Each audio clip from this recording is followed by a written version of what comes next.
Jacob is deceived at his wedding.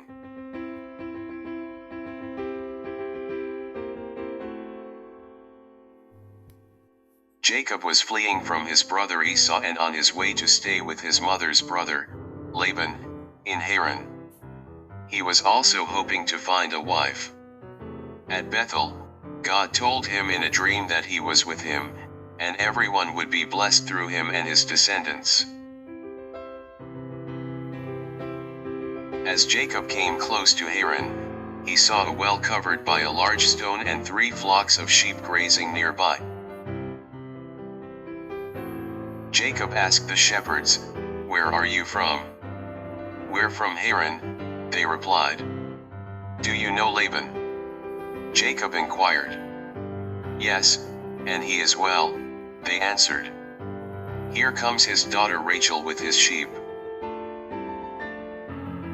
When Jacob saw Rachel, daughter of his uncle Laban, he rolled the stone away from the mouth of the well and watered his uncle's sheep. He told Rachel who he was, kissed her and wept aloud. She ran to tell her father. Laban invited Jacob to stay with them. A month later Laban said, "Just because you are a relative of mine, you should not work for me without pay. Tell me what your wages should be." Laban had 2 daughters. Jacob was in love with Rachel and said, "I'll work for you 7 years in return for your younger daughter Rachel." So, Jacob served 7 years to get Rachel, but they seemed like only a few days to him because of his love for her. At the end of the 7 years Laban held a wedding feast. But Laban gave Leah and not Rachel to Jacob as his bride. It was not until the next morning that Jacob discovered he had married Leah and not Rachel. A furious Jacob confronted Laban. "What is this you have done to me? I served you for Rachel, didn't I? Why have you deceived me?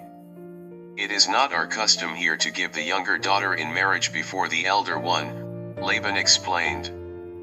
"But I will allow you to marry Rachel in return for another 7 years' work." Jacob agreed. A week later, Rachel became his wife also. Jacob worked another 7 years for Laban.